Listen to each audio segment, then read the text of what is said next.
Here we are. Hello, YouTube and Substack and everybody else. I will start Instagram in a second. One sec here. Takes a second. There we go. Instagram's coming live. There we go. And then Substack. I need to adjust. Oops. Go that's there. I need to move Substack down here so I can see it. Oh, come on, you. Go over here. Go over here. Here, Sasha, over here. Here. All right, there we go. Okay. Dog is in the mood to go in and out a lot today. So that's what we're going to be doing. All right. There's Substack. Hello, five already on Substack. Look at you. Thank you, Substackers. Appreciate you guys. Hey, Justin. Appreciate you guys showing up. Hello. All righty. Good. This is good. We're about to start TikTok, and then we are set. I got everybody here. Excellent. All right. Let me start TikTok, and then we're good. A little bit of sunlight coming in on TikTok, but we'll survive. Starts right at 5. Or you're Midwest? There we go. Change my setting. There we go. All right. Woo. Excellent. Hello, everybody. I see the light's a little bright for me. See, the light looks good for you guys, but it's bright for me. That's better. That's better. Oh, Mountain Time. Yep. Anyway, hello, guys. Hello, TikTok. Welcome, everybody. It is Wednesday, March 18th.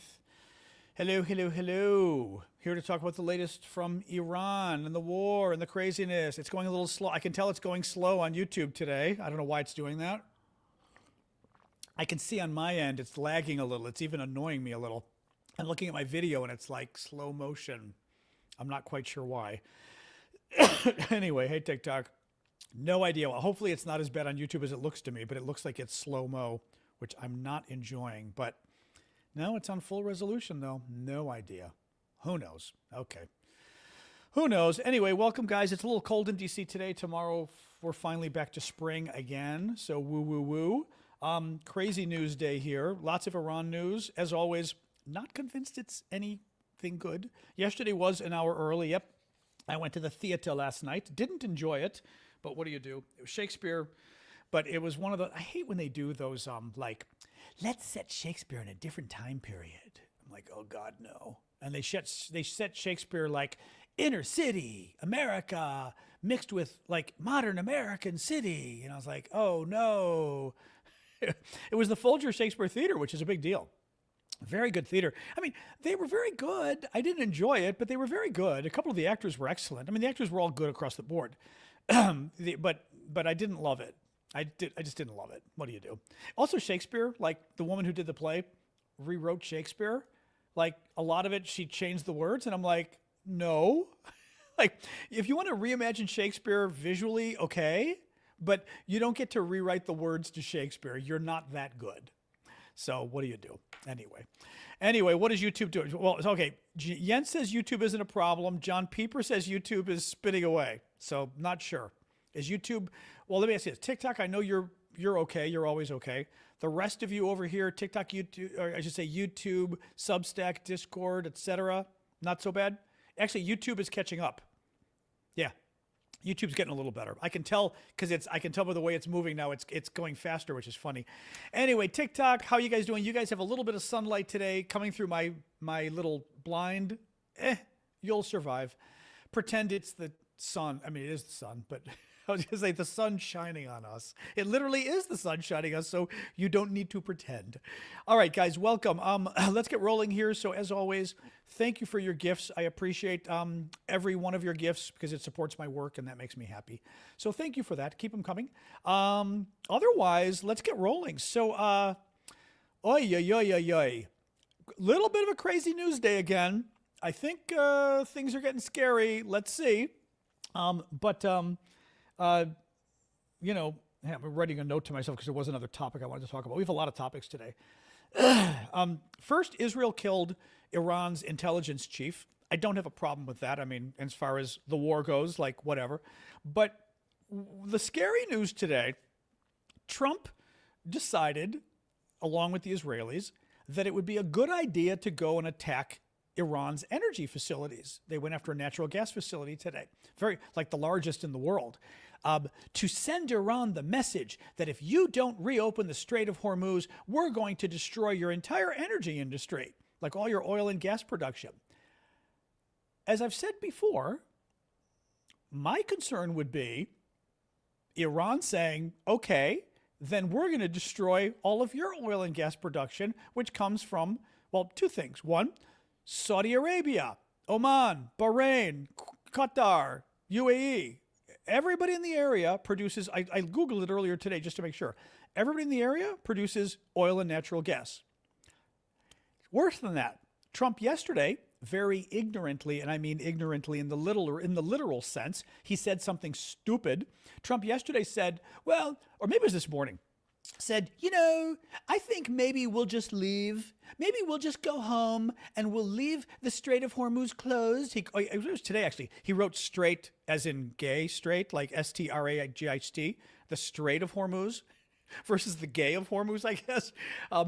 Maybe we'll just leave the Strait of Hormuz closed and we'll go home because our oil doesn't come from here anyway, because most U.S. oil doesn't come from there. This is why he's a blithering idiot. Here's the other problem. Iran's not stupid, and Europe. He was doing this to basically threaten Europe at this point. He was saying, well, maybe we'll just leave it closed because Europe, you get your oil and gas from here. We don't. So if you don't want to invade, then we're just going to go home. Thank you, Luis, for the hat. Here's the problem. The European prime ministers and presidents are not as stupid as Donald Trump. They're not as ignorant as Donald Trump. They actually know how oil and gas markets work. When the price of oil goes up, it goes up it's a world market, as Jay Cook just said. It's a world market, a worldwide market. So when the price of oil goes up, the price of oil goes up. It's like the price of gold. Actually, gold is almost a perfect example, right? It's not like you can buy gold cheaper somewhere else, right? Gold is gold. Oil is oil. There are different kinds of oil. There's the Brent crude and I'm not an oil expert, but I know of it, right? The Brent crude, the British stuff, the WTI, which is West Texas crude. So there's different varieties, different prices. West Texas was going up to 96. Actually, West Texas went up to like 100 today. Brent went up to like 110 at some point at least. But oil is oil. When oil prices go up because there's a disaster, there's a worldwide economic crisis, there's a worldwide energy crisis, Iranian oil fields are blowing up, Saudi oil fields are blowing up. Oil prices go up, they go up for us too. Natural gas prices go up, they go up for us too. That is why gasoline in America is going through the roof. Gasoline in America today hit, I have it further down in my notes, $3.87 a gallon on average. That's where they are now. So that's the first problem. Trump lied, or Trump is an idiot. We don't know which. But by saying he was going to possibly leave the Strait of Hormuz closed because it doesn't affect America, yeah, it does. It actually raises gas and oil prices in America. Absolutely, positively, 100%. So we're immune from it. That's the first problem. Second problem, Trump signed off on the Israeli attack today, going after the natural gas facility in Iran, because he wanted to punish the Iranians. This was Wall Street Journal. Everyone's reporting this now. He wanted to punish the Iranians for not opening the Strait of Hormuz and teach them a lesson that they'd better open it now or more is coming. The problem, as I just told you, and I've been saying for the last week or so, if I'm Iran, and this is one of the things like we did in graduate school, one of the things we did in graduate school is we studied at Georgetown Foreign Service School. We sort of studied this stuff for international relations, but you study it from a practicing perspective, meaning you don't just study like history. You study how does foreign policy get implemented? What do different governments do? We did a mock negotiation between the United States, I think it was Kissinger probably, and North Vietnam. I was the whatever his title was. I'm forgetting his name now. But the head of North Vietnam during the Vietnamese War. And I won the negotiation because basically my marching orders were, he didn't care about his own people. He was like, let the Americans blow everybody up and it'll make the Americans look terrible. The people at home hate it. And similar situation with Iran in the sense that if I'm Iran, and I mean, you've got to put yourself in their head. If I'm Iran and America and Israel start blowing up Iranian oil fields, I'm going to start blowing up Saudi oil fields. I'm going to say, okay, right? You start blowing up Iranian natural gas fields, we'll start blowing up Saudi and Kuwaiti and Omani and UAE and Qatari and Kuwaiti natural gas fields. It's not rocket science. I don't want that to happen, but it's not rocket science. The very first thing you should be worried about is that Iran says, okay, if we don't get any energy, you don't get any energy. What is stopping Iran from doing that? We're gonna drop bombs on them? Well, that's already happening. We're gonna kill their leadership? That's already happened, right? I mean, we're not gonna use nuclear weapons? I mean, that's not gonna happen. So like, what's stopping them? Nothing is stopping them. This strikes me as incredibly stupid. I'm gonna read you. This is from the Wall Street Journal today. Just came out minutes ago. Listen to this. President Trump wants no more strikes on Iranian energy sites after Israel's Wednesday attack on a vital Iranian gas field, U.S. officials said. Trump, who knew about the Israeli strike on South Pars in advance, supported it as a message to Tehran over its block of the Strait of Hormuz. The president believes Iran got the message and is now against... The president believes Iran got the message and is now against attacks on Iranian energy infrastructure, the official said. I don't even know what that sentence means. But Trump could once again be open to targeting more Iranian energy facilities depending on Tehran's future actions. So, first of all, Trump just said, that's it. We're not doing any more attacks on Iranian energy, but we might do more attacks on Iranian energy. So you're like, well, what the hell message was that, right? I mean, I love that. Trump has decided he wants no more attacks on Iranian energy, but he's contemplating more attacks on Iranian energy. Okay. As I said, if I'm Iran, I go, okay. And by the way, don't take my word for it. What did Iran do today? Iran decided to attack energy, oil and natural gas in Saudi Arabia and Qatar. I believe it was Qatar. Actually, UAE as well they were going to go after. They sent a message that they were going to go after oil facilities in Qatar, Saudi Arabia, and UAE. In fact, they did drone and missile attacks against major energy facilities in Qatar and Saudi Arabia. Iraq too. Iraq lost all of its natural gas from Iran today because of the attacks. Iraq gets 1/3 of its natural gas from Iran. 1/3 of it. Okay? Well, guess what that means? That means that now Iraq is going to have to buy it elsewhere. That means Iraq is competing with it. Demand has just increased, so to speak. Well, demand hasn't increased. Supply has gone down. When supply goes down, demand stays the same, prices go up. So now natural gas prices are going up more. I mean, this is a mess, what's going on. I think he's nuts. I think whoever told Trump the Israelis told Trump this was a good idea. Very dangerous game. It is certainly possible that the Iranian government says, oh no, you're going after our energy facilities. I guess we'll just cave and give in. It's also possible that Iran, being a terrorist state, literally, a government of terrorism for the last 50 years. I mean, again, let me pretend I'm your teacher. I'm your professor in graduate school at Georgetown, where I went to school. Okay? Well, how do you think, right? I decide to attack. I decide to take out your energy, and you're Iran. You are not a nice state. You're a government run by people who are some of the top terrorists in the world for the last 50 years and have been supporting massive, vicious, violent terrorist attacks worldwide for 50 years. How do you think the violent terrorists running Iran are going to respond to us attacking their energy? Do you think they're going to say, A, ow, that hurt. I think I'll be nice now and stop hurting people. Or do you think B, they're going to say, hey, we're a terrorist state. This is what we do. We've been doing it for 50 years. Maybe we're going to respond with something really ugly. I think there's a very good chance they're going to respond with something very ugly. It's what I would do if I were them. I hope they don't do it because I'm us. But you've got to put yourself in their mindset if you're trying to beat them at their own game. And the game we're playing with them right now, I don't see why Iran does not respond and blow up everything in Saudi Arabia and Qatar and Oman and everywhere else. And I think it's going to potentially be an utter disaster. Let's see. Maybe the Israelis, the Israelis are the ones telling Trump to do this, and Trump is going along with it. Having said that, let's not take, as the kids like to say, agency. Let's not take Trump's agency away from him. He's the president of the United States. Nobody, and this is, on this one I will say this too. I blame Israel for some of this, right? Because they forced the U.S. into it. But you know what? It's not like we're little children. It's not like the U.S. couldn't have said, no, we're not going to let you force into a war. So the same thing here. Trump had the ability to tell the Israelis, no, you are not going after their oil again, or their natural gas in this case. But Trump said, do it. I think it's a good idea. Okay. It's like, okay. So the other concern, hey, Zelia, yes.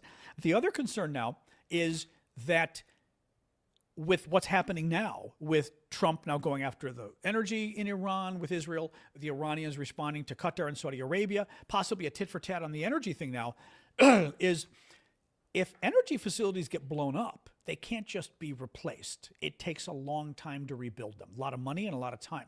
The concern with natural gas, for example, is that Iran could so damage natural gas facilities, and I believe it is in Qatar. Yes, Qatar has some liquefied natural gas export plants that are huge.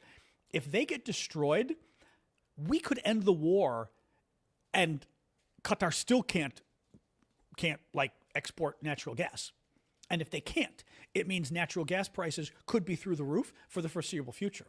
Oil, same thing. If some oil facilities get destroyed, then it's not like once the strait opens, we can go back to where we were. We can't. So anyway, this is, as I said, very potentially scary stuff. Now, there was an interesting thing. I saw somebody today tweet. It was an interesting tweet. I thought it was obnoxious at the same time. But a former New York Times reporter had shared it, which I thought was interesting. Do keep the gifts coming on TikTok and YouTube. And TikTokers, do follow me, please. So what the former New York Times reporter tweeted somebody else who had said they thought Democrats were basically, I want to see if I can pull up the tweet actually. I'm going to read this to you because I thought this guy was kind of out to lunch, frankly. Somebody claiming he was a Democrat. And I was like, But it got me thinking of his argument though, because I think it puts us in a weird, it puts you in a weird position when your government is launching a war you don't agree with, right? And as I said, I'm no friend of Iran as far as that goes. So what the guy wrote, he wrote, I'm a Democrat. I served in the Clinton administration. I did not vote for Donald Trump, and I'm highly unlikely to support him or his acolytes in the future. Blah, blah, blah. But it's profoundly disturbing that a growing segment of the far left appears to be almost rooting for Hamas, Hezbollah, the Iranian regime. This seems to reflect a corrosive strain of anti-Americanism, blah, blah, blah. And I replied and went, I think you're overanalyzing this a little bit, right? It is a complicated situation or a complicated conundrum when your country launches a war that you don't agree with, that you think is a mistake. You may even think it's illegal. You certainly think it's dangerous. You think it might make things even worse. You think it actually will make things even worse than they are today. What is your appropriate response supposed to be? Yay, you invaded Vietnam? Yay, right? I mean, like, what are you supposed to do, right? You don't root for your troops to die or get injured, of course, but are you supposed to root for your country to win if you think winning is going to cause a world war, for example? I don't know it's going to cause a world war, but I think it is certainly not unreasonable for people to worry about such a thing. And I think it is, and I said that I think this guy's analysis is very facile. It's very simplistic to suggest, for example, there are people on the left that drive me crazy who I think are, what you doing, kid? I know. The dog is not feeling good today. I know, I'm sorry, I know. But, they're, here, have that. I'm giving her some treats today to make her feel better. But it's a difficult conundrum when your country does things that you think are wrong and dangerous and immoral and unethical, right? I mean, it's like you could say, aren't you patriotic? Well, even if you're patriotic, like if your country is doing something you think is wrong and dangerous, then you can't support it. Anyway, it's a very weird situation to be in. But I think aspects of the left can be very anti-American, and I've criticized them before, but it's the far left. That's not what's happening here. I mean, that's not at all what's happening with this war. That ain't what's happening. Bill Maher said. I'm not surprised Bill Maher said it. Well, it depends what Bill Maher. You mean Bill Maher was claiming it was the far left. Also, I would also say duh, right? I don't even need to explain. I mean, maybe you need to explain to people who support the war, maybe. But to anybody who's concerned about this war, I hardly need to explain to you that your opposition to the war isn't because you hate America. Your opposition to the war isn't because you're far left, isn't because you want America to lose. Actually, your opposition to the war is you think it's a losing proposition. You think that what Trump is doing is losing, right? By going in, he's losing. He is going to get our troops killed. He is going to waste tons of money. He's going to get our troops injured. Like, it's the actual patriotism in you that makes you so outraged, because you're the one who cares about the troops, I would argue, versus maybe somebody who wants to go in doesn't care as much. Anyway, but it got me thinking, because I thought it was an interesting, not a good argument the guy made, but kind of an interesting argument the guy made. The U.S. Central Command said last night U.S. forces successfully employed multiple 5,000-pound deep penetrator munitions on hardened Iranian missile sites along Iran's coast near the Strait of Hormuz. The Iranian anti-ship cruise missiles in these sites posed a risk to international shipping, according to U.S. CENTCOM. Trump, this is the quote. So this is the quote when Trump said, maybe he'll just leave the Strait of Hormuz closed and go home because it doesn't affect America. He said, I wonder what would happen if we finished off what's left of the Iranian terror state and let the countries that use it, we don't, meaning oil and gas, be responsible for the so-called strait. And he wrote it straight as in gay and straight. It's S-T-R-A-I-T. That would get some of our non-responsive allies in gear fast. Except, as I said, that would also get us in gear fast, because if we walk away and leave the Strait closed of Hormuz, oil and gas prices are going to continue going through the roof, and our oil and gas prices are the same as your oil and gas prices. When oil and gas prices go up, they go up for everybody. It's kind of like gold, where the price of gold goes up, it goes up for all of us. Oil and gas prices go, it's a worldwide market. It's like one big store in a way, right? So that the price, it's a superstore, the world market for oil. So if the superstore raises the price, it's what all of us have to pay. Even domestic oil and gas in America. It's crazy because it doesn't really make sense to me economically, but it's true. Even our own oil and gas we make, it adjusts to the price of the international price of oil and gas, gasoline, natural gas. That's just how it works. So not a good thing. Favorable view of the U.S. in the world from 2025 versus 2024 dropped 79% once Trump came back into power in 24 countries. Even the far-right German AfD, which is the far-right, some would say neo-fascist, certainly there's elements of them that are enzy and kind of wacky, is now publicly speaking against Trump and the war. Quote, Trump is now requesting help for Iran, meaning the Iranian invasion. This suggests that they entered this mission without a clear concept. They should have thought about this, meaning America, should have thought about this beforehand, and I would warn against invoking Article 5 of the NATO treaty. Obviously, the Americans did not think about an exit strategy or how this is supposed to continue. Said like a German, I will say, that reads like such a German criticism, and I mean it in a good way, but kind of in a like, boom, boom, boom. Like she was not leaving anything left to the imagination, you know? And she's not wrong, but it's interesting because the far right are the people that you traditionally would think would be Trump's allies, and they're not in this case. Wall Street Journal, Russia has been expanding its intelligence sharing and military cooperation with Iran, providing satellite imagery and improved drone technology to aid Tehran's targeting of U.S. forces in the region. Russia's goal, oh, come on in, come on. Sorry, the dog's, there you go. The dog's having some issues today. I think she's not feeling very well today, so I'm kind of letting her go in and out and kind of helping her a little bit. Russia's goal overall is to prolong the war. They're benefiting from it economically and militarily, and they basically want the war to continue. Daily Mail reports that Trump says he's not afraid of a Vietnam-style ground troops on the ground. That's great. The New York Times also reports, listen to this. New York Times also reports that at the same time that Jared Kushner, who's Trump's son-in-law, married to Ivanka, that Jared Kushner is serving as Trump's freelance Middle East negotiator, right? He's the guy negotiating with Iran and everything else.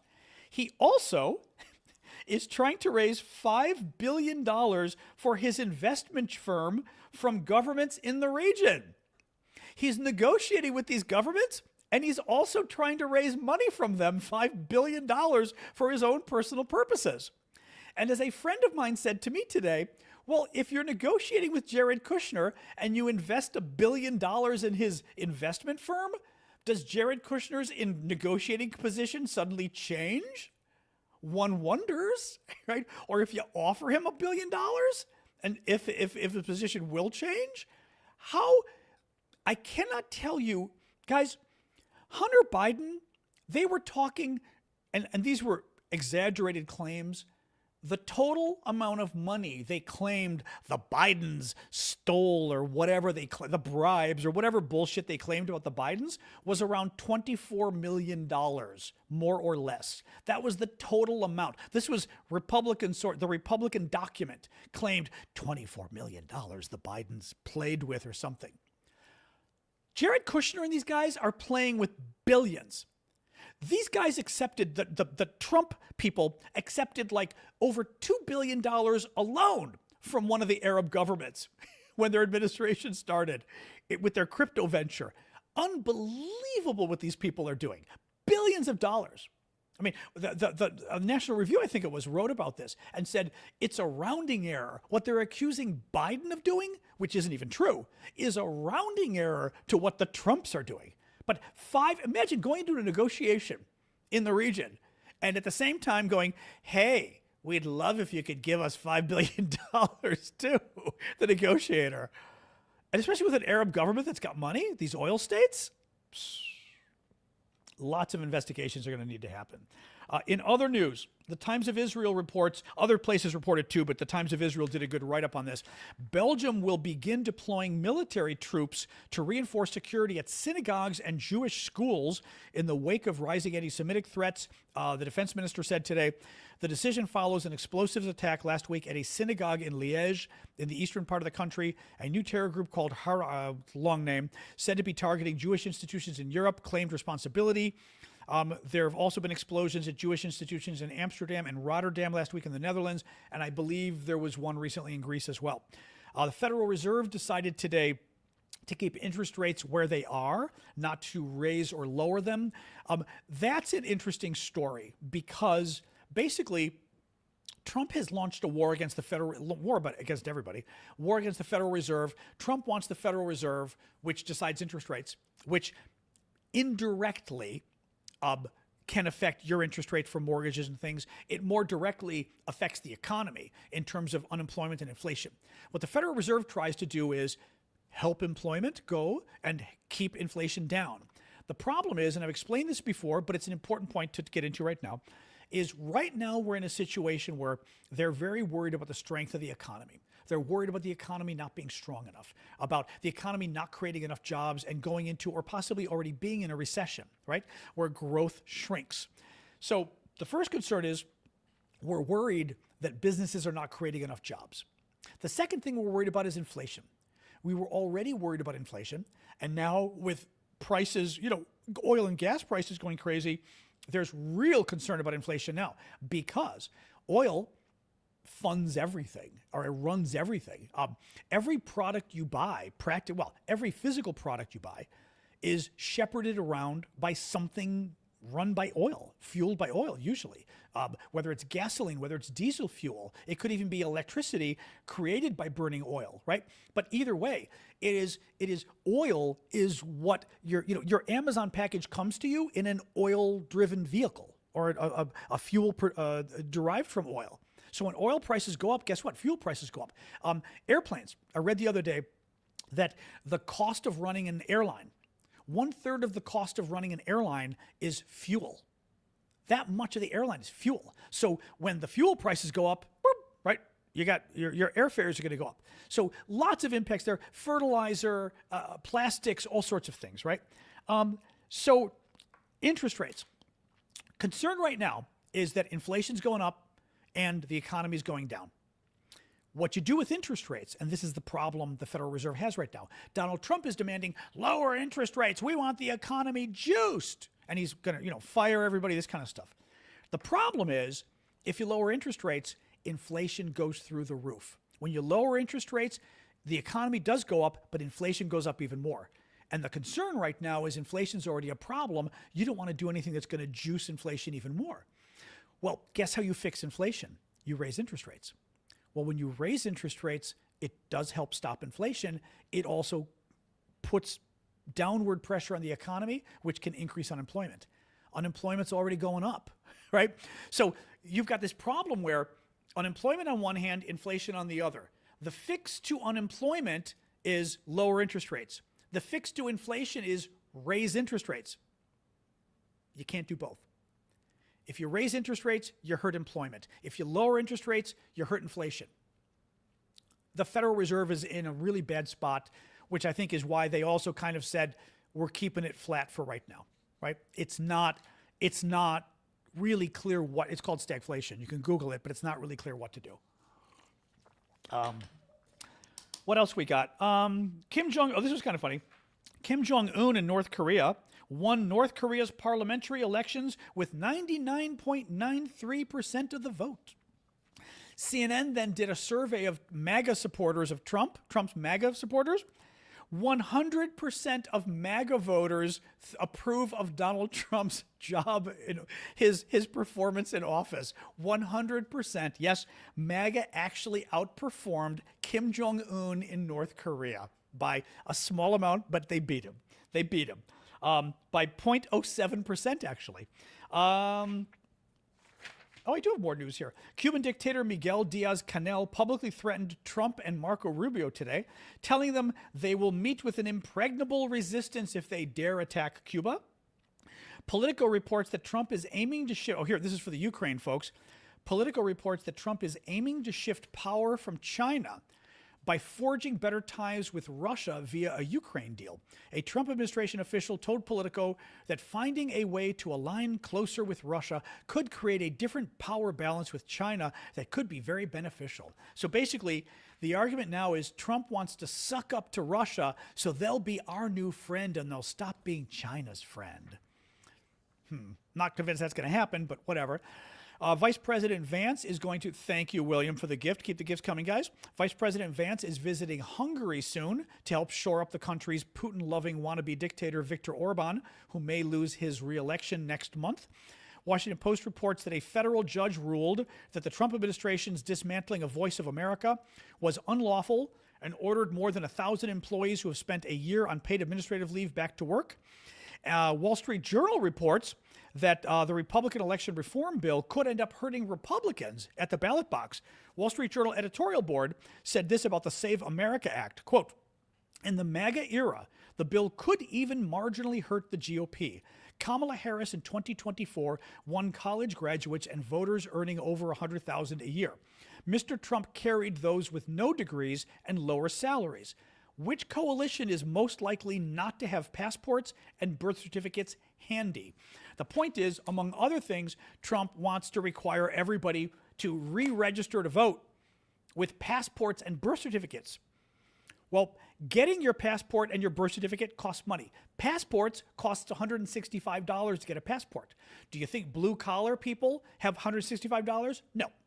Do you think, and not to mention, if you're blue-collar in a family, it's you and the spouse. That's $330, right? It's not just $165. Two of you have got to do it. What if you've got a kid who's 18? Your 18-year-old kid can't afford it. Now you're having to buy your kid's passport too. You could get birth certificates. Birth certificates cost money too. They cost less, but they cost money. And good luck, by the way, getting your birth certificate between now and the election. You have to order it. Bottom line, what the Wall Street Journal was saying was, who do you think has passports? Rich people or poor people? Right? And who do you think has the money to get a passport? Rich people or poor people? Now, final point here, which is interesting. An immigration advocate did a review of the Heritage Foundation. Heritage Foundation is the top Republican think tank. It is now 100% MAGA. Did a review of Heritage Foundation's database of voter fraud cases since the 1980s. In other words, going back over 40 years of all the voter fraud that the Heritage Foundation was able to find in America. it showed just 10 examples of undocumented / illegal immigrants voting in 40 plus years. 10, okay? They also found that in many cases, they stole IDs so that a voter ID wouldn't stop them from voting anyway, because a lot of them actually stole identities. The point was, and I did a rough estimate of this, the rough estimate was 3 to 5 billion votes between now and 1985, so the last 40 years, maybe 3 to 5 billion votes. There were 10 votes that were from illegal immigrants. 10 in 40 years out of potentially 5 billion ballots cast. Yeah. You get the idea. All right, guys, let's hang out and chat. I'm John Arvosis. Welcome. I am done going through the news stories. Now I'm going to adjust my camera so I can slouch and relax a little bit. And we will sit and talk here. Let me adjust my camera so I can slouch back. Oh, hello. I don't know how you came live. I didn't mean to put you live, but hello. I didn't even push the button. How did that happen? Guys, I do not want somebody joining us here. That was really freaking weird. Okay, I didn't do this. How did this... It's connecting somebody. Didn't mean to put anybody joining us live. That's really weird. It's signing me up for matches. I don't want to have a match. What the hell is it doing? I did not turn on the matches. Why? TikTok, guys, I haven't even touched my screen. TikTok has now signed me up to do matches. Sorry, 1 second, Jens. What is wrong? I mean, literally, guys, all I did was move my screen and TikTok started signing me up for matches. I hope it's not doing it still. Well, we're going to find out, I guess. Yeah. Well, I guess when they come and we tell them we're not doing matches, that was totally freaking weird. Wow. Very, very weird. Hey, you. I know. You are not happy today. I know. Had to give the dog. Yeah, that was kind of weird. I hope that doesn't happen again. All I did was move my screen. I don't know where the hell that came from. I hope it's gone now. That was really weird. At least the guy was nice about it. He was like, I'm not doing a match. That was absolutely bizarre. It wants me to do battle. I hate the battle stuff anyway. All right, Jens, thank you for that. Very crazy generous of you, Jens. Thank you for that. Jens says, the shutdown of the Strait of Hormuz is a big reason that Australia is experiencing shortage of fuel and heading for $3 Australian per liter. People are hoarding gas. Oh, that's interesting. I didn't know that. That's very interesting. Well, you know, I mean, it's not as bad in the U.S., but gas prices are up. Today, the number was I wrote it down for you guys. 30%, like 31% gasoline prices are up in the U.S. now since the war started in the last 3 weeks now. That was very nice of you, Jens. Again, thank you for that. So yeah, crazy stuff. You know, I'm just worried about TikTok. I don't want it to be showing me another freaking match. Oh, I see. Something in the corner says connect. Maybe that's what happened when I moved the screen. I don't know what connect means, but it must have done something. Very weird stuff. Anyway, all right. I am going to take that off the screen. Thank you, Jens. Very nice of you. So yes, let's hang out and talk, guys. What would you like to talk about? Well, yeah, anyway. What do you want to talk about? Gasoline going bad. Yeah. You know? I think I don't even want to touch the thing, and I'm afraid of touching the thing at the top. It says connect. I'm afraid it's going to hit connect and then do something, crazy. Yeah, Gabbard, the thing is, I feel like for an international audience, the Gabbard thing is a little esoteric. Tulsi Gabbard had her hearing today. She's Trump's director of national intelligence, who's super anti the war, like super duper opposed to the war in Iran. And she had to read a statement like supporting the war, but she didn't read the parts of, thank you, Carol. She didn't really read the parts of the statement. I did, Paul, I looked briefly, Paula. I looked before the show and it was long, so I didn't finish it. I'll look at it later. And I also don't love those guys, to be honest, but let's not talk about that publicly. They're not I find them a bit spammy, to be honest. Oh, that's why. I see people, I can see people trying to join as a guest. I must have hit the button when I was doing this. Yeah. Anyway, not going to do that now. Anyway, I could turn it off for now. Let me see if I can turn it off. Yeah, it's got everybody lined up. I do not want guests. I do not want guests right now. Allow guest requests. No. There we go. All right. I said we'll turn off guest and co-host and everything right now. And when we, next week, when we get Max Miller's going to be next week instead of this week. We'll figure out how to do it with Max. Anyway, okay, I'll take a look, Paula. But yeah, Tulsi, I mean, basically was trying to not take too strong of a position, but she said, for example, the intelligence community, John Ossoff, senator, says, did you determine there was an imminent threat from Iran? The intelligence community doesn't determine imminent threats. And he goes, that's literally your entire job. Thank you, Stormy. He goes, that's your freaking job. What do you mean you don't determine if a threat is imminent?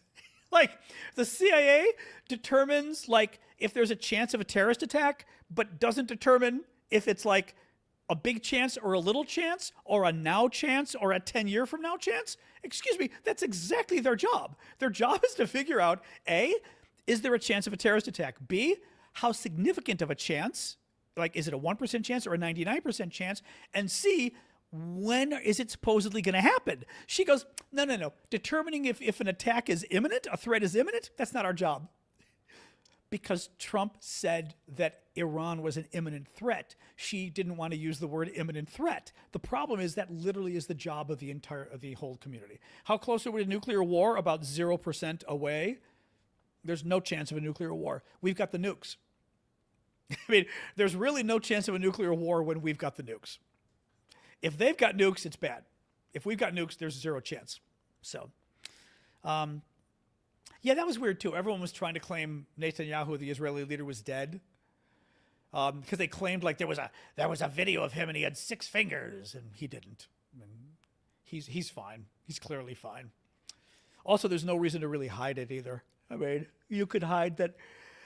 If you were to die, they have a new leader. It's a democracy. You have a new leader. It's not the end of the world. You know, I mean, I would hope we would admit those things. But you know, anyway, what else, guys? But yeah, that was funny. I saw that and I was Googling around going, okay, that's a little weird. Yeah, the minesweeper thing is interesting. Apparently, there were a number of minesweepers decommissioned.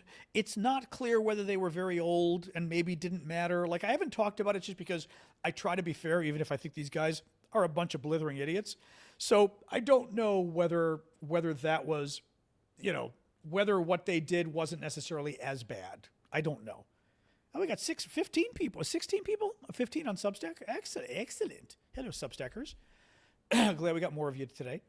Actually, I need to set this up tomorrow. I'm going to try to set this up earlier, like, because it doesn't notify people when I'm like on TikTok too. I should probably just set this up early in the day and see if it notifies more people that I'm doing the live. I do it every day at 6, but not everybody kind of knows or whatever.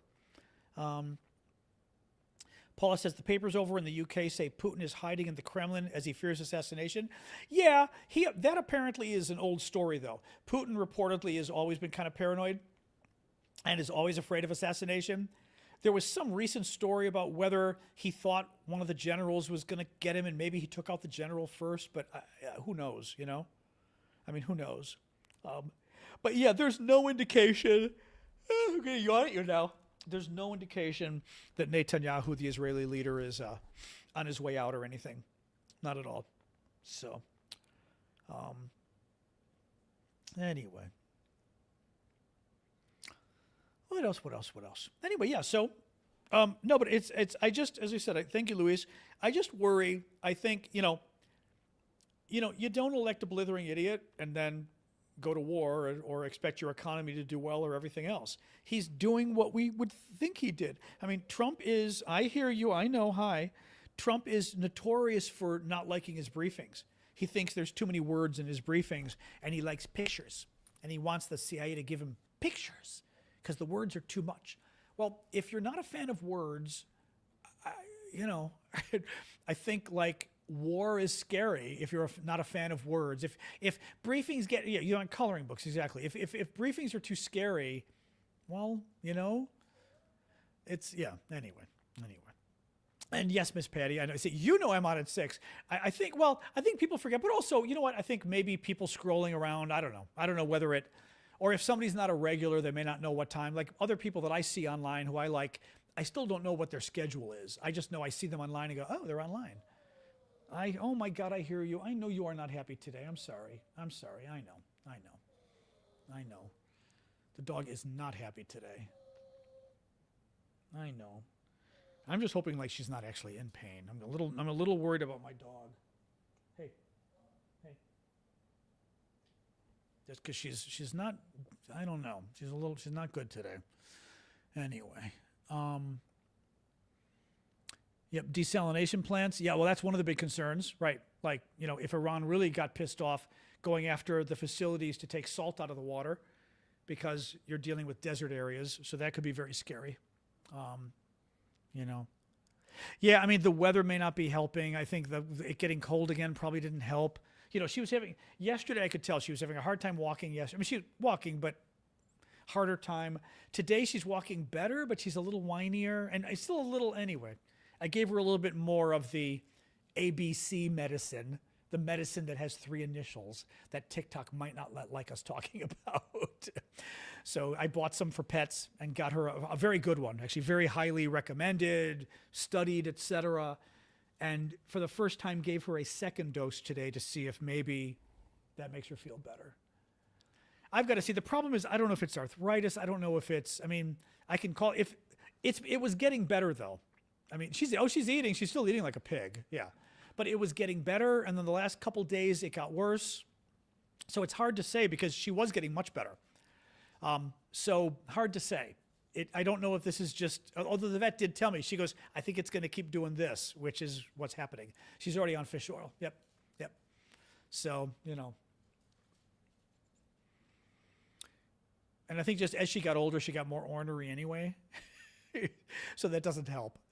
But she's also, I think she's just not feeling well today. I can tell. Even jumping, she's got a ramp, but getting off my bed, she was a little scared. She's 16 in a couple months now. 16 in 2 months. So even for a little dog, that's pretty old, Yeah, carprofen didn't seem to make a difference. I gave her carprofen. But, anyway. Sorry, Gunther. Anyway, I hear you. I know, honey. I don't know what to do with you. The thing is, once I take her to bed later, she's fine. Like 8 o'clock, I'll maybe climb into bed early with her, and then she's okay.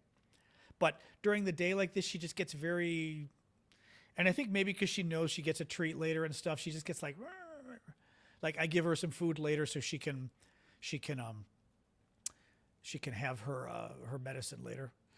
Illinois elections. There were Illinois elections. I did see those. I wasn't paying a ton of attention. I saw Jesse Jackson Jr. was running and lost. There was the who was it? The people running for Durbin's seat. I'm not very up on it though. I think it was a woman who took the lead in that, but I didn't see. The play was not good last night. I did not like it. I thought the actors were very good, but I didn't like the production. It was Shakespeare, but set in the modern era. I don't like that. And the person who did the play rewrote the script. I'm 99%. I know she wrote the script. And I'm like, you rewrote Shakespeare? Would you like to rewrite the Constitution next? You can amend the Constitution, but rewriting Shakespeare? You don't rewrite Shakespeare. You don't rewrite. I'm sorry, you don't rewrite Shakespeare. Unless you literally rewrite Shakespeare as, West Side Story, right? Which it is. West Side Story is Romeo and Juliet. Then I'm okay with it, right? That's fine. But don't do Shakespeare with a bunch of words you changed. That pissed. I did not love it. And some of the actors were very good, some of them were not. Thank you, Jess Max. One of the characters, it was As You Like It, and one of the characters, the Fool, and the Fool, he wasn't that good, and it's kind of a obvious character. What I mean is, I was in drama in high school. I didn't do it afterwards, but I love it. I love that kind of stuff. I didn't do it in college. Once you got to college, it almost became professional, the professional actor types. So I didn't do it. And I was too busy studying. But the character of the Fool, you can imagine in any Shakespeare play, somebody playing a fool, right? That's a fun role.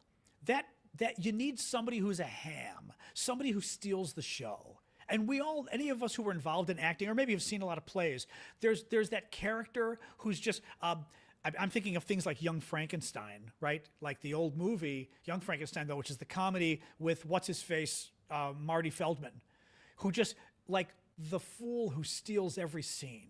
You know, but it's a character who just, a comedian who steals scenes. That's what you needed. And the guy, I don't think he was that good. A lot of the other actors were very good. I don't think the fool was. That bothered, because he kind of plays a central role as the narrator. And Gene Wilder was good, but this was Marty Feldman who stole the scenes. Wilder was the straight guy, so to speak, serious. Igor, he played Igor, but Igor. So yeah. Yes, there is the talk that Shakespeare didn't write Shakespeare. What's his name? Starts with a C, maybe? What's the name of the guy they say could have written Shakespeare potentially? I'm forgetting his name. No, not Bacon. It's the other guy. You guys know who I mean. One of you is one. It's not Bacon. Maybe it is Bacon, but it's not Bacon. Marlowe. It's Marlowe. Yeah. Marlowe's the guy. Yep. What was it? Marlowe. What's his first name? It's like, it's not Jonathan. What's his first name? Christopher Marlowe. Christopher. I was like, I knew it was Yep, Christopher Marlowe. Yeah, Marty Feldman's so damn funny. Oh, thank you, Just Max. Appreciate that. Thank you. Hamnet. I've heard of Hamnet. I don't know. Is it a movie? I mean, I know of it because, like, I've heard of it, but I don't know anything about it, actually.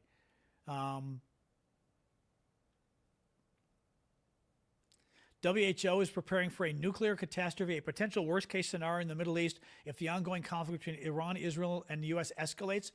Yeah. I mean, look, I would say it's the World Health Organization's job to be prepared for possibilities like that. They should also prepare for it in Ukraine. I don't think it's going to happen, but there's a chance because the Russians are cuckoo.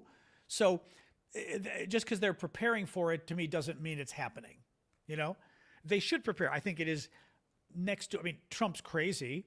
Israel worries me a little, but nonetheless, using nuclear weapons, I think, would get Trump and Israel in a lot of trouble. A lot of trouble. So our leader is as thick as a plank. Trust me, I know. Oh, I know. If you watch my show, you'll hear me talk about him a lot. So I don't disagree with you. You're right. Coucou. Salut, Angelique. Anyway. You live about 10 miles from Stratford-on-Avon? Oh, that's cool. I know Stratford-on-Avon. Yeah, I've never been, but we all know about it here. Well, I mean, if you studied things you know about, maybe not everybody knows about it, but those of us who studied literature know about it. So Hamnet is not based on Hamlet. It's about Shakespeare's son, and he wrote, what was this? It's about Shakespeare's son. He wrote Hamlet after Hamnet. Okay, you lost me on that sentence. I know you were trying to not use the evil words. Yeah, so tell me in a nutshell what Hamnet is. Somebody, like, use your words, use your verbs. What is it? Sinners? I don't know sinners. No. I know, honey. I know. Oh, my God. So unhappy.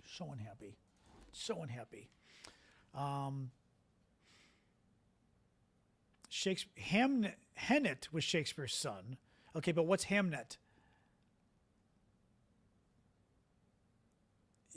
You're still not telling me what the show is. I'm asking. I'm Greek, actually, Rezik. Okay, I'm gonna ask ChatGPT. You're not gonna be happy. All right, I'm asking ChatGPT. You people have failed me. I gave you the chance to be interactive here, and you're failing. Just so you know. All right, ChatGPT. It's about Shakespeare's son. Okay, thank you. We're getting warmer now. All right, we're asking ChatGPT anyway. Without giving me any spoilers, tell me what the movie Hamnet is about, but no spoilers. Hamnet is a film inspired by Maggie O'Farrell's novel. It imagines the life of William Shakespeare's family, especially his wife, Agnes, and their children, while exploring themes of love, loss, and creativity. It's a historical fiction piece, reflecting on family dynamics and the emotions behind Shakespeare's work. Okay. Is it a serious piece, a funny piece, or a little mixture of both, or what? I assume it's serious drama. It leans serious, very much a poignant drama, but there are tender human moments that bring warmth. It's reflective and emotional, focusing on And family. who are the main movie stars in it? The film hasn't been cast yet, so we don't have I any thought- big names to share. Once production gets underway, Wait. we'll see who steps. Wait a minute. I thought it was up for an Oscar. ChatGPT make a mistake on that one? The film wasn't cast yet? Has the film been done yet? Sasha, I hear you. I'm going to give her more water, too. Let me give her more water. Has the film not been done yet, though? It got an Oscar. It was up for an Oscar, right? They won the Oscars, right? It was made already. Okay, yeah, Margot Robbie. Okay.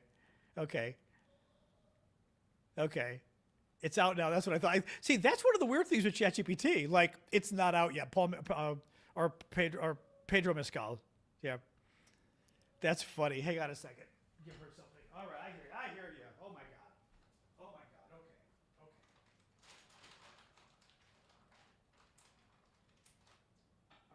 A little more? Here you go. Okay. Yes, here you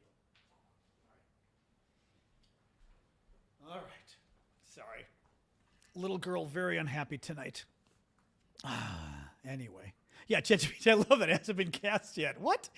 I'm not even up on it, and I know I've got this like one hair sticking up, but we're going to ignore it because it's driving me crazy.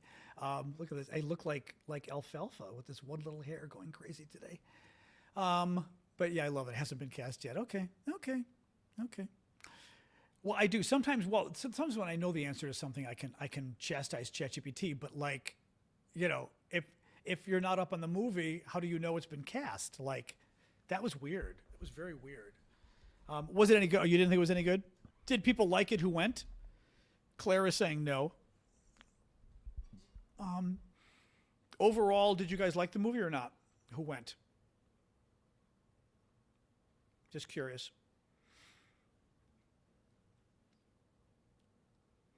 Yes, not well received. Loved it. Nope. Yeah, Claire, we know you didn't like it, Claire. A lot of you liked it, though. You read the book and didn't like it. Rosie loved it. Okay. 87% Rotten Tomatoes is pretty good. I like Rotten Tomatoes. I have always been a big fan of, sometimes I think they're wrong, but usually I think they're right. Like usually when, a movie is in the 80s to 90 percentile on Rotten Tomatoes, like from the fan perspective, usually I like it. And usually when it's lower, like even in the even when it's 70, I watch it and I go, yeah, I can see why it's a 70, and forget it if it's 50. I couldn't think right now. It's very rare that I've seen a movie that I thought was wonderful that people didn't like. Very rare. And I don't base it on people liking it, but I've in my life gone to too many movies that people dragged me to that I was like, okay, I don't know about it. Sure, and it's a terrible movie. And then I go and look at the reviews and everybody hated it. And I'm like, why didn't they go? I didn't look at the reviews. I'm a big fan of looking at the reviews. Just because, well, also like Roger Ebert was somebody I agreed with a lot, who was an American movie reviewer who died several years ago. He was great. Like Siskel was not my wavelength. Ebert was, Is it Paul Mescal? I thought he was Pedro Mescal. Is this a different guy, Paul? Who's Paul Mescal? Is that somebody else who I don't know, or what's the deal? Who's Paul Mescal? It's Pedro. Yeah, people keep calling him Paul. Oh, Paul Mescal's an Irish actor? Oh, so or are both of them in it? Are they both in it? Or are people mixing it up? Oh, Pedro Pascal. Oh, it's Pedro Pascal. Yeah. Oh, it's Paul Mescal and Pedro Pascal. It's Pedro Pascal. Okay, I was going to say. I was thinking Mescal wasn't making sense. Yeah, Pedro Pascal. Okay, that's why. Okay, thank you. I kept thinking like Pedro's name is Paul now? He's anglicized it? Although actually, I think he's Chilean but grew up in the UK maybe? But originally from Chile, something, or both or something? Am I wrong? Am I right about this? I remember Googling him during the Game of Thrones time years ago, and I was like, oh, that's interesting. He's like an interesting mix, as I recall. I don't think it's Pasquale. I don't think it's Pasquale. That's Italian. Is it Pasquale or is it Pascal? I think it's Pascal, isn't it? So, yeah, I've watched Mandalorian. I liked Mandalorian. I found it kind of slow. I enjoyed it, but I found it kind of slow. But I did enjoy it. Oh, she's still in Rimmidal. Yeah. She's still in Rimmidal. I know. I'm petting her as we talk here. Still on her Rimmidal. She was doing really well, but the last 2 days, not so good. I think, unfortunately, this is her life now, is good days and bad days, It's like, what do you do? It sucks. John Pedro Balmaceda Pascal. It is Pascal. That's what I thought. Born in Santiago, Chile. Yep. I was going to say, I thought it was Pascal. Yep.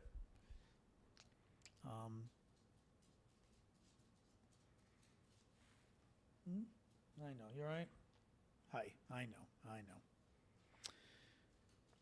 Yes, Pasquale would be Italian. Yes. Oh, Pasquale with a Q is more Spanish. Either way, it's not his name, but yeah.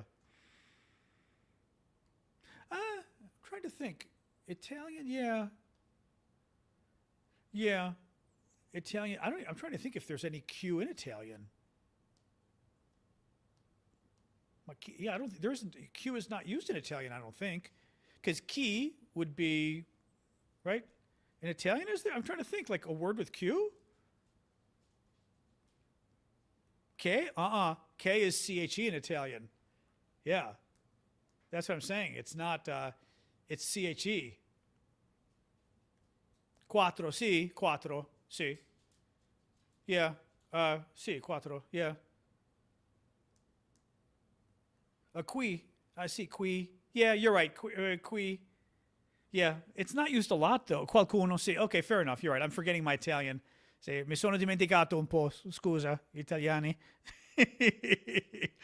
I'm getting my Italian and Spanish mixed up a little bit here, yeah. Yeah, questo sì. Well, no, questo. See, but I am getting confused with Spanish though, because I'm forgetting C's. It's like C's and Q's mixed up. It's like, oh no, make it stop. The language, the mix up of the languages. Yeah, you're right. Doop.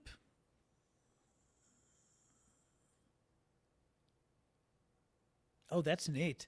Logan's Run I didn't like as much, but Young Frankenstein was great, Steven. Yeah, I watched Logan's Run again several years ago, and I was like, it's okay. It was okay. But yeah, no, exactly. You start to mix up like spelling and stuff. It's, well, the thing is, I have to if I put myself back into Italian again, I'll get the spelling right. But I've got to be going to Italy and start reviewing my Italian again, and then I go, oh yeah, and then it's okay. But right now, I've been thinking Spanish again. I get to speak Spanish. I get to speak Spanish a couple times a week, walking the dog at least, which is nice. And today at the grocery store, there was a Latino guy trying to find, some painkillers, asking the guy behind the counter, and I could tell his English wasn't great, so I just started translating. It was easier, and it was fun. I mean, it was helping him out. But so you get to use Spanish a lot in DC. Italian, no. French, not really, but Spanish a lot. Hey, Vienna in Portugal, good to see you. Welcome. We're not going to be here too much longer, but we've been here for about an hour already. Yes, Prince Oberon. I know I'm watching that again right now, Game of Thrones, where he's already in the scene. Maltese. I've looked at Maltese. Crazy language. Friends from Malta, and I pulled up like the language online and was like, oh my God, it's like nothing. It's like nothing that I could compare it to. I think because it's the Arabic influence or something. Maltese, there was nothing that made sense to me. And I know a lot of European languages, nothing. Yeah, I did not get a lot of Spanish, Italian, or French when I looked at Maltese. I looked at it and went, ugh. I mean, at least Romanian. Romanian, I occasionally get stuff. Maltese, I did not. Or like Basque, exactly. Basque, forget it, you know, from what I've heard. But I think it's the Arabic that throws me because I don't really know Arabic. You know, that's what I would say. The Arabic is what I'm thinking. Yeah. I don't think it's a Latin language. Maltese, I don't think so. Like I said, it was very strange. It sounds very strange too. You know, yeah, Pambani Sapina, that's pretty funny. Yeah, yeah. You're from Malta, Duke? Or Lara? I'm saying Duke. Or Lara Duke? We have a couple Maltese. Ghanis from Malta and some other, we've got a couple Maltese people here. Or we have over the years. But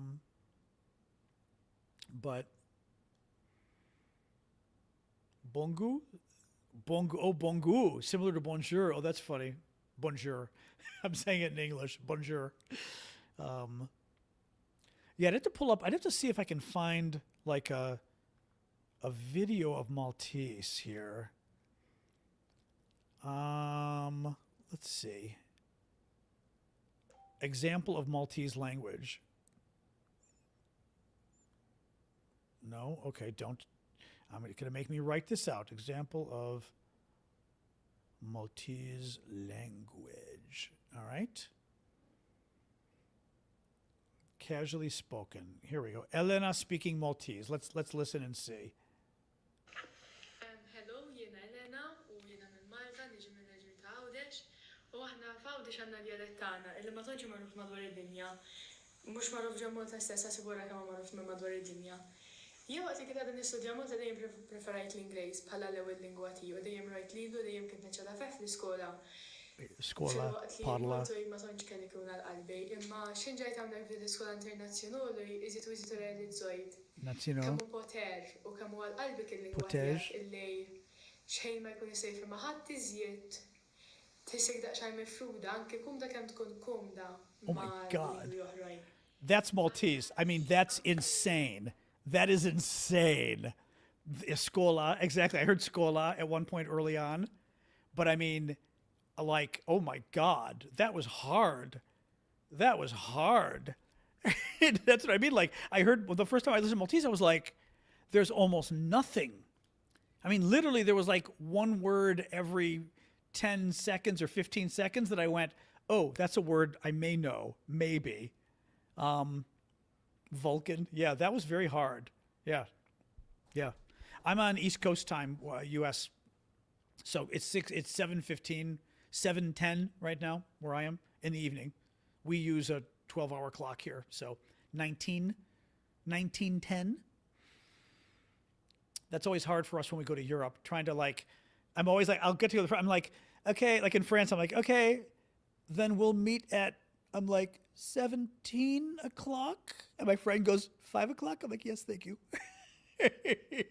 My French friends know, they know just to like give it to me.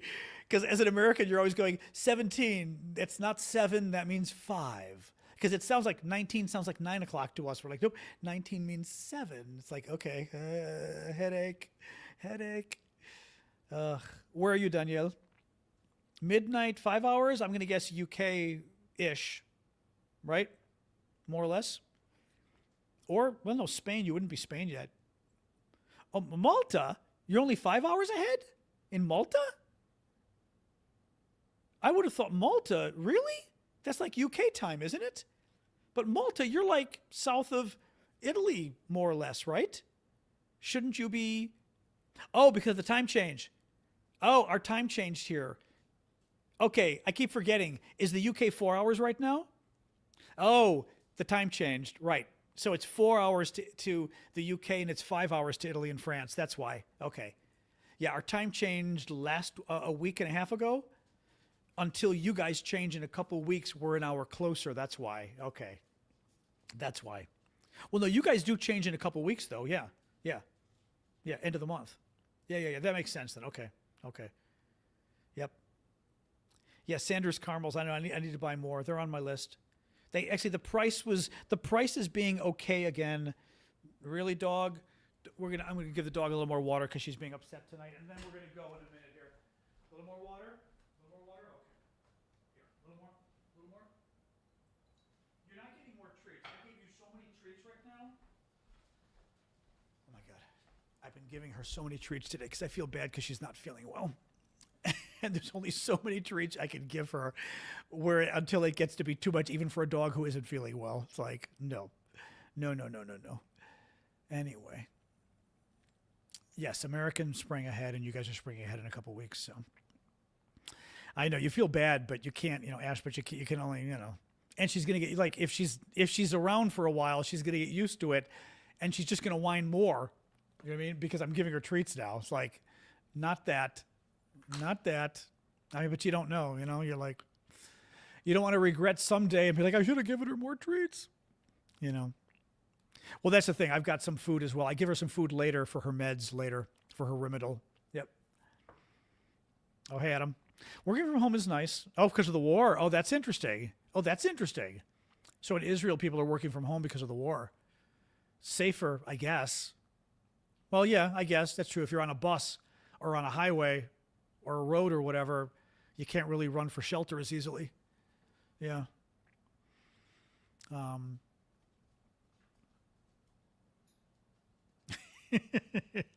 Yeah, Daniel says, we're safe in Malta, still working from home. Well, safe in Washington, D.C., knock on wood, still working from home. As we say knock on wood here in America. We say that the Brits, I think you guys say it like the French, touch wood or whatever, or so, right? Or something like that. Because the French say, what, touche bois? We talked about this before, and the Spanish might say toca madera, I guess. I think. Touch wood, that's funny. Yeah, that's funny. Yeah, we say knock on wood. Like, so we wouldn't just touch, we'd say knock on wood, like give a knock. That's funny. It's funny like how that, toucher du bois. Oh, toucher du bois, okay. Oh, you wouldn't say touche bois? Don't you say touche bois?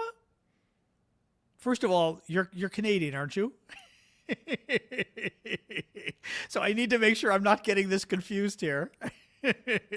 Or am I wrong about you being... I'm trying to remember. Aren't you Canadian? Thank you, Bex. Is that a goat? That's a goat. Thanks, Ash. I was trying to remember. I thought it was a goat. But yeah, in French, isn't it touche bois? Isn't it? I know I'm American. I know that. And she's got to tell me which goat. Oh, touch wood. That's cute. Oh. Québécois. Gunther says Québécois is the real French. Ici, on dit toucher du bois. Et si on n'a pas de bois, touche notre crâne. Crâne? Is crâne like cranium? But anyway, nobody, Gunther, you speak French. Isn't it like in France, is it not touche bois? Or am I remembering wrong?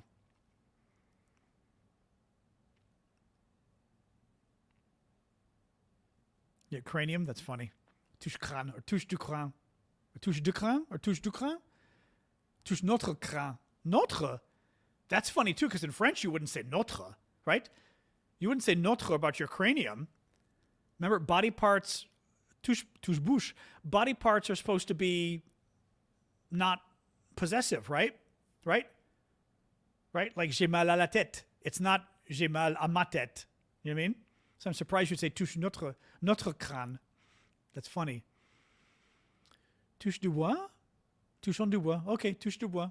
Gunther says it's the same in French.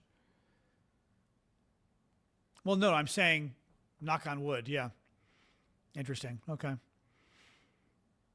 Cran and Irish, French is not the same. Well, no, I know. That's why I'm asking anybody who knows French to make sure I'm not misremembering it. But we've not had a lot of takers today. So, anyway. All right. Well, we're going to call it's 7:15. I'm going to call it quits. But in French, on dit touche du bois. Il n'y en a pas. On touche sa tête. Touche sa tête. Oh, that's funny. Yeah. Yeah, that's the hardest thing for Americans was to learn not to say in French, you're not supposed to refer to your body parts possessively. So you'd say, I have a headache. You wouldn't say my head aches, though. You wouldn't say my head aches. You'd have to say the headaches kind of thing. Or la main, like the hand. I'm trying to think, would you ever say maman? You wouldn't say maman. We were always taught not to say my hand. You're always supposed to say the hand, like in French. Things like that are funny for Americans, because obviously you'd say my hand, but you say la main, you know? But it's Spanish too? Or is it la mano? El mano. El mano or la mano? But you're not supposed to make it possessive though. Mi mano. See? Mi cabeza. See, I don't remember that well enough now. Land of the Lost? I think there was a remake years ago. Was there not? Was there not? La mano in Italian, yeah. La mano, okay. So like in French. La main. See, I'm already forgetting my genders with these things too. God, I hate these things. La mano, mi mano. Mi mano. So you would say mi mano. Interesting. Okay. Interesting. All right. All right, guys. I think I'm going to sign off because it's 7:17. We try to keep it to about an hour 15 to protect my voice because I'm very bad about protecting my voice. But we'll be back tomorrow. We do the goat. Yeah, what goat did she want? I'm forgetting. She wanted a goat. What goat did she want? Anybody? I don't remember who it was now. Who did the goat? Who did the goat? 6 o'clock as always. It's always 6 o'clock Eastern Time, U.S. Keep in mind we changed our clock, so right now it's 7:17 in the U.S. So, well, we'll do a Halloween goat. Since somebody did a goat, we will give you a Halloween. I would say do Halloween, exactly. We'll do Halloween goat for the gift. We have several gifts. One of the special gifts gets a goat. Malta main.